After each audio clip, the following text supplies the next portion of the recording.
आज बात महंगाई और बढ़ती महंगाई पर एमपी के एक मंत्री जी के महाज्ञान की। देश में इन दिनों आसमान छू रही है महंगाई। जो भी खरीदने जाइए महंगी हो गई है। पेट्रोल, डीजल और सरसों के तेल की कीमतों में तो ऐसी आग लगी है कि जनता उस आग में झुलसने को मजबूर है। जब जनता को सरकारों से राहत के मरहम की जरूरत है, ऐसे में एमपी के चिकित्सा शिक्षा मंत्री विश्वास सारंग ने कहा कि बढ़ती महंगाई के लिए पंडित नेहरू और उनका परिवार ही जिम्मेदार है। मंत्री के बयान के बाद सियासत गर्मा गई है। अब सवाल यह है, क्या वाकई महंगाई के लिए नेहरू और उनका अगस्त 1947 में दिया गया भाषण ही जिम्मेदार है? कई सवाल होंगे जिनके जवाब जानने की कोशिश करेंगे। खास पैनल भी हमारे साथ जुड़ेगा, लेकिन आइए सबसे पहले एक रिपोर्ट देखते हैं।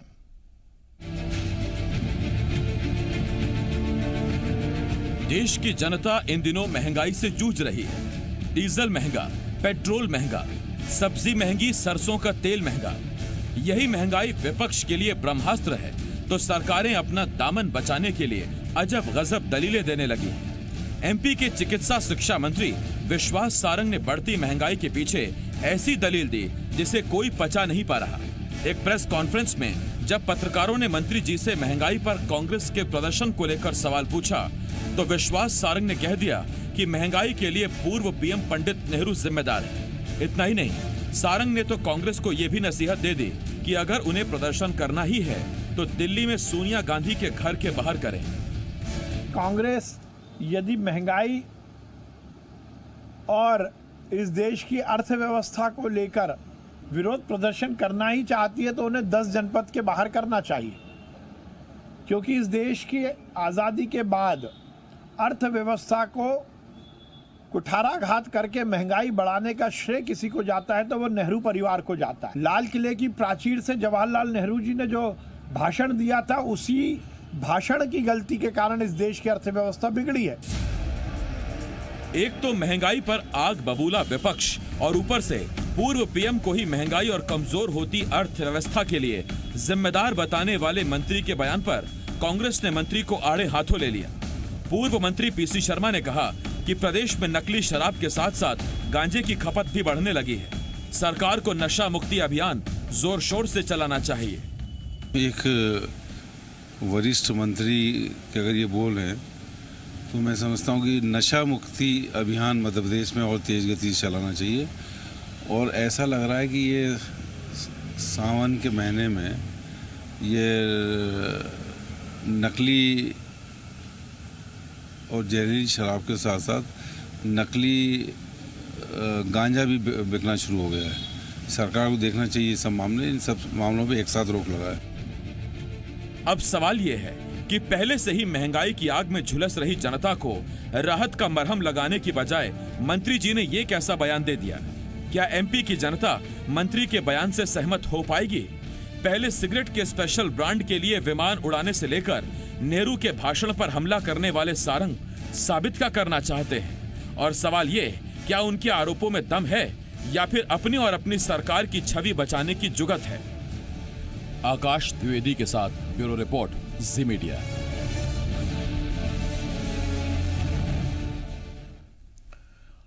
अजीब बयान है, सही है, गलत है, पता नहीं, लेकिन इतना जरूर है कि ऐसा बयान दिया कई लोगों को पच नहीं रहा है। और इसे पचाने के लिए हमारे साथ आशीष शर्मा जी बीजेपी की तरफ से विधायक हैं। कोशिश करेंगे कि ये बयान समझ में आए, समझा पाएं। और जो अपच हुई है उसके बाद जाहिर बात है कांग्रेस हमलावर है। कुणाल चौधरी हमारे साथ युवा विधायक हैं, जुड़ रहे हैं हमारे साथ। दोनों विधायक हैं, आशीष शर्मा जी और कुणाल चौधरी जी। बहुत स्वागत है आपका। कुणाल भाई आपका भी और आशीष जी आपका भी। आशीष जी, सवाल तो पहला आप ही से बनता है सर, और मेरा आपसे सवाल ये, सर हम तीनों युवा 1947 में तो नहीं पैदा हुए थे, तो जो भी उन्होंने बयान दिया है वो कहीं पढ़ा लिखा सुना बयान दिया होगा।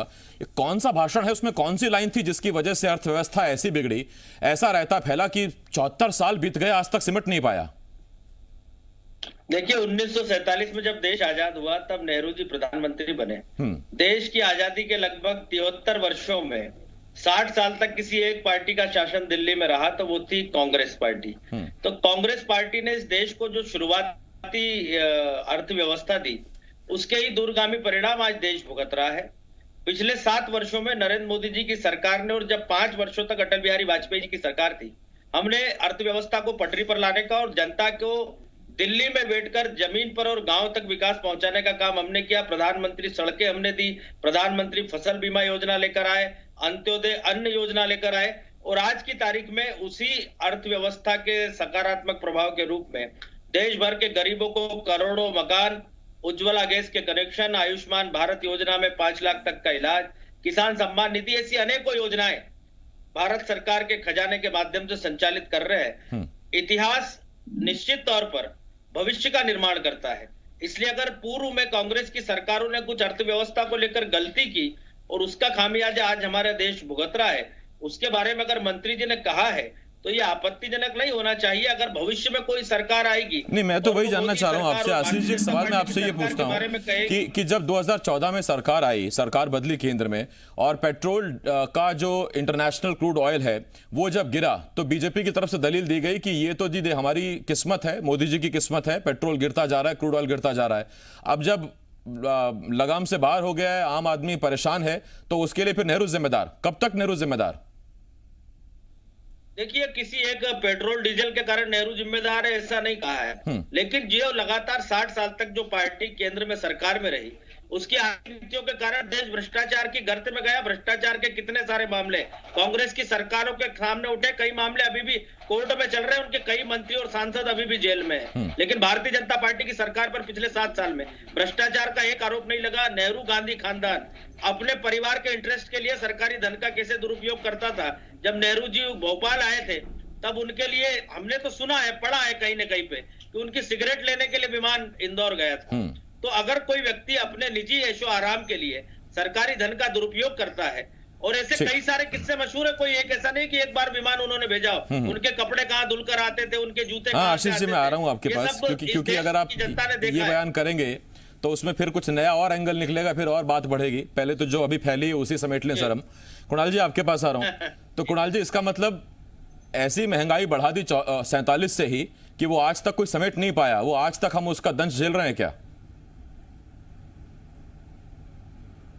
देखिए, मुझे लगता है कि अब इस पर जनता तय करे कि मूर्खतापूर्ण बयान है कि मतलब जिसको क्या कि मानसिक दिवालियापन हो चुका है। मतलब ये एक नकारा और निकम्मी सरकार का जो चेहरा होता है वो मंत्री स्पष्ट दिखा रहा है कि वो मंत्री जो $140 प्रति बैरल क्रूड ऑयल था, तब पेट्रोल और डीजल जब 50 रुपए डीजल था और 65 रुपए पेट्रोल था, तो साइकिल पे चलते थे, शर्ट उतार उतार के नंगा नाच करते थे और कहते थे कि महंगाई डायन है।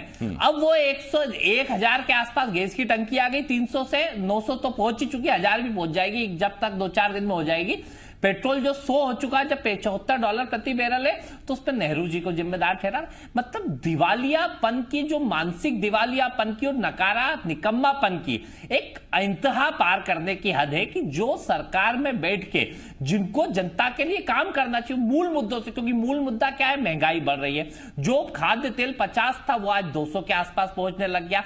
जो प्रदेश, जो यहाँ पे अन्न मिलता था, राशन मिलता था, पेट्रोल मिलता था, डीजल मिलता था, सब महंगाई लगातार बाहर हो रही है। तो या तो भारतीय जनता पार्टी ने यह समझ लिया कि जो जितना मूर्खतापूर्ण बयान देगा उसको उतना बड़ा पद देगा। तो ये या तो भारतीय जनता पार्टी की एक अंदरूनी लड़ाई, और अगर आप मीडिया भी ये बैठ के कह रही है कि हम नहीं जानते क्या सही है, तो ये तो आपको भी मेरे ख्याल से इतने हर व्यक्ति जानता है कि नेहरू जी का इस देश के अंदर मैं एंकर हूं सर, मैं जज नहीं हूं।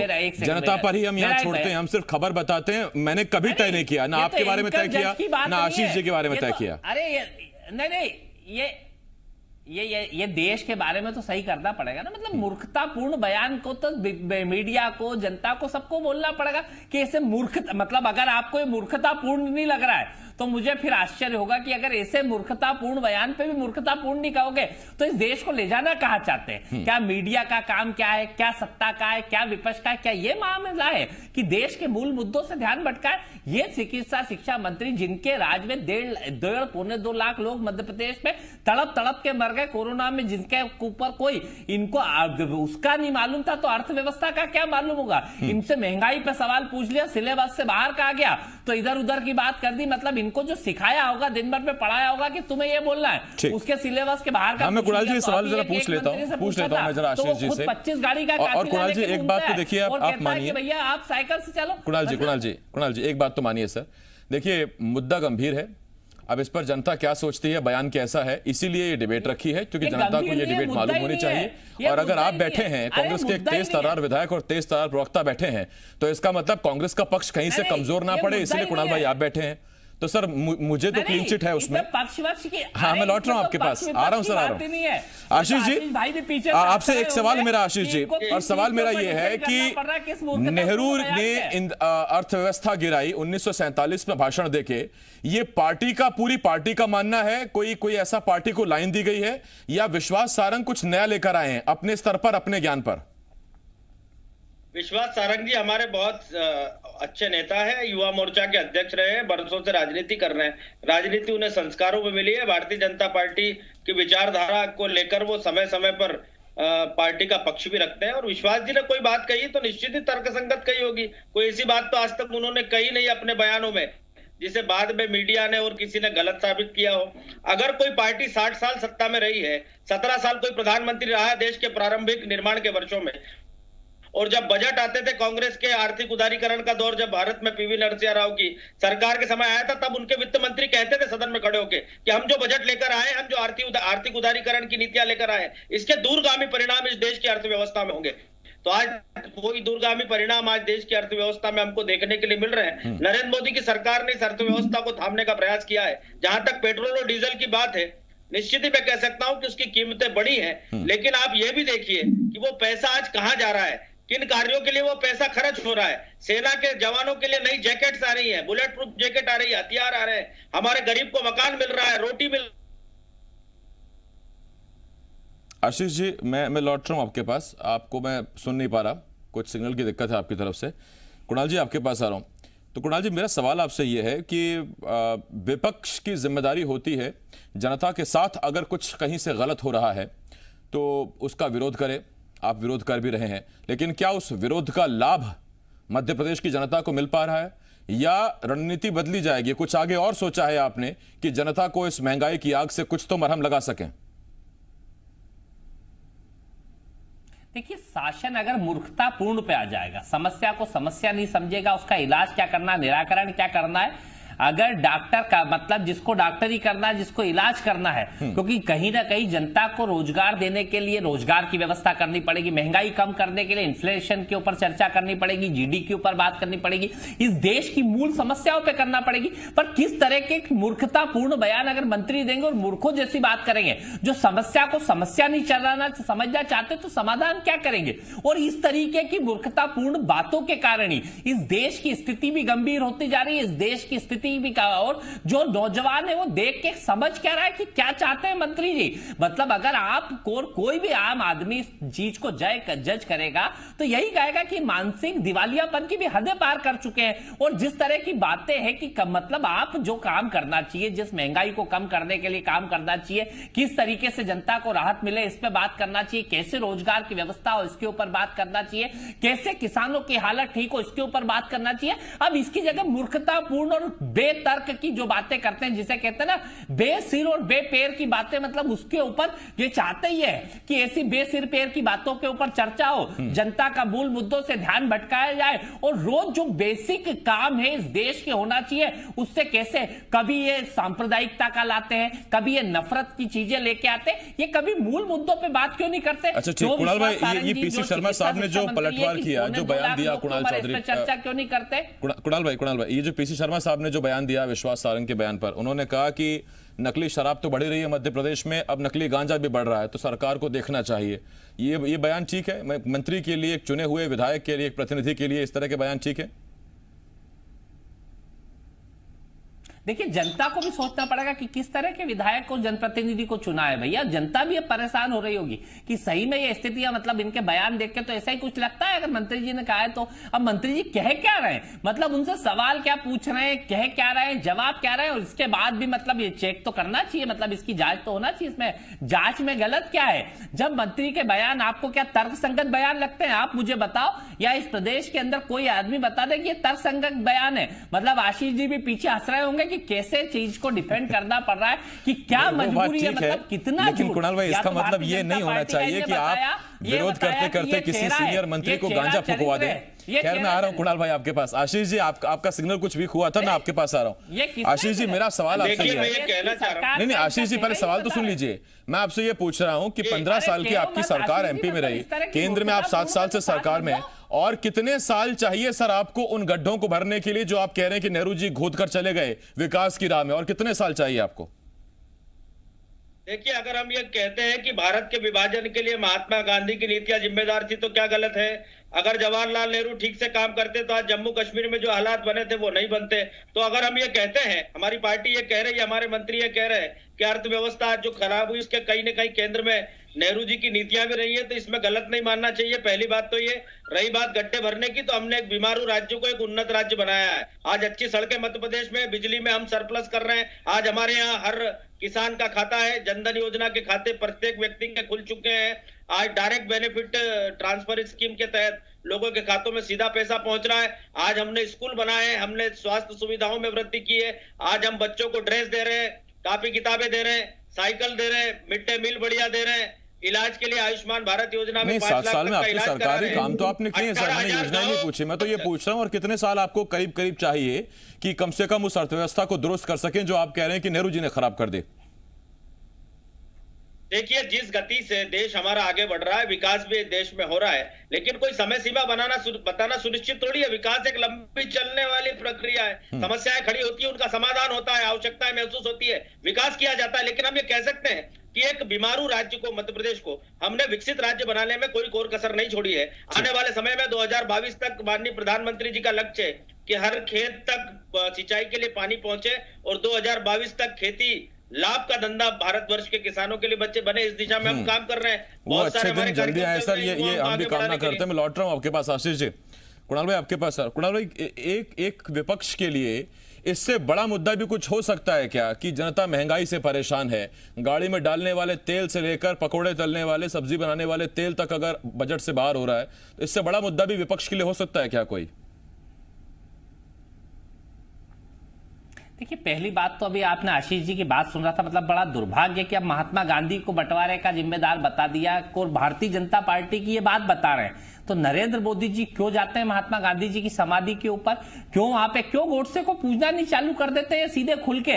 मतलब मुंह में राम और दिल में नाथू राम वाली जो स्थिति है इनकी लगातार आ जाती है। मतलब अभी मतलब चैनल के ऊपर बकायदा ये कह रहे, मतलब दुर्भाग्य है इस प्रदेश का। और मैं तो हाथ जोड़ूंगा कि मतलब दुर्भाग्य कि कैसे कैसे जनप्रतिनिधि जो इस देश के आजादी के पंडित नेहरू को तो ये क्या समझ पाएंगे, मतलब उनके नाखून के बराबर इनकी स्थिति नहीं है। उसके बाद बीजेपी, थोड़ा अटल जी को सुन लेना, आप अटल जी की बात करते हो ना कि नेहरू जी के, नहीं आप शांति रखो, आप शांति रखो। चलो आशीष शांति शांति, क्या बात है ये? मतलब नेहरू जी जैसे व्यक्ति पे अटल जी को थोड़ा सुन लेना, समझ लेना कि नेहरू जी के बारे में कि वो कहते थे चर्चिल भी थे, तो मतलब नेहरू को समझ पाना, नेहरू जी को इस देश के आजादी के लिए 15 साल जेल में काटे, आपके जैसे नेताओं के व्यापम जैसे में नहीं काटे। वो नेहरू जिनने इस देश के अंदर एम्स जैसी संस्थाएं दी थी, IIT जैसी संस्थाएं दी थी, चाहे मेरे पास वक्त खत्म हो गया, लेकिन कुणाल भाई इतना जरूर है कि नेहरू जी ने जो देश के लिए किया वो आप बता रहे हैं, मोदी जी देश के लिए कर रहे हैं, वो आशीष जी बता रहे हैं। तो ये पूछ रहे हैं कि हमारा तेल कब सस्ता होगा, हमारा पेट्रोल डीजल कब सस्ता होगा, सरसों का तेल कब सस्ता होगा, उसका जवाब नहीं मिल पा रहा है। बयान पर बयान है, विवादित बयान है। बहुत शुक्रिया, धन्यवाद कुणाल भाई। आशीष जी बहुत धन्यवाद आपका हमारे साथ जुड़ने के लिए।